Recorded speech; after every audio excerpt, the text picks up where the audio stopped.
পুরুষ মানুষ সহজে কাঁদে না, কারণ পুরুষের চোখে জল মানায় না। জন্মের পর তাদের মাথায় ঝুঁকিয়ে দেওয়া হয়, যত কষ্টই হোক তোমার চোখে জল আনা যাবে না। নারীরা হুটহাট কেঁদে উঠতে পারে, নারীরা রাগে কাঁদে, অভিমানে কাঁদে, কষ্টেও কাঁদে, কিন্তু পুরুষ কখনো অভিমান কিংবা রাগে কাঁদে না। নারীর চোখের জলে ছলনা থাকলেও পুরুষের চোখের জলে কোনো ছলনা নেই। তবুও যদি কোনো পুরুষ কাঁদে, তবে বুঝতে হবে সে বড় কষ্টটাই পেয়েছে এবং সে আসলেই কাঁদছে।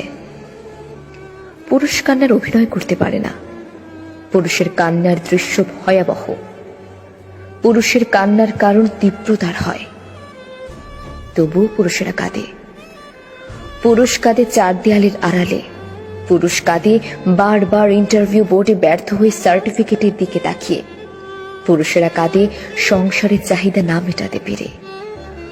পুরুষেরা কাঁদে বাবা মায়ের চাহিদা পূরণ করতে না পেরে। পুরুষেরা কাঁদে প্রেমিকা হারালে। পুরুষ মানুষ নিজের জন্য যতটা না কেঁদেছে, তার চেয়ে বেশি কেঁদেছে অন্য কারোর মন রক্ষার জন্য। পরিবার, বাবা মা, ছেলে মেয়ে কিংবা প্রেমিকার আবদার পূরণ করার জন্য পুরুষের চোখের জল মাটিতে ফেলতে হয়, যা অনেক প্রেমিকাই জানে না।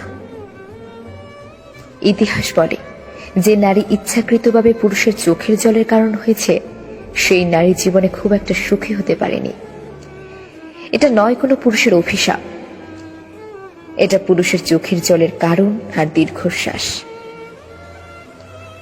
নারীরা বেঁচে থাকে বাবা কিংবা স্বামীর উপর ভরসা করে, আর সেই নারীর জন্য যদি কোনো পুরুষের কাঁদতে হয়, তাহলে সেটা সেই নারীর জন্যই অমঙ্গল।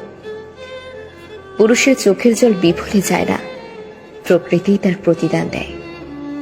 তবু পুরুষেরা বীর। দিন শেষে একটা পরিবার, বাবা মা কিংবা একটা নারীর বেঁচে থাকার শক্তি।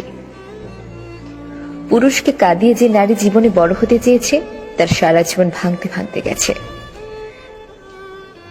কারণ একটা নারীর জীবনে স্রষ্টার পরই একজন পুরুষের স্থান।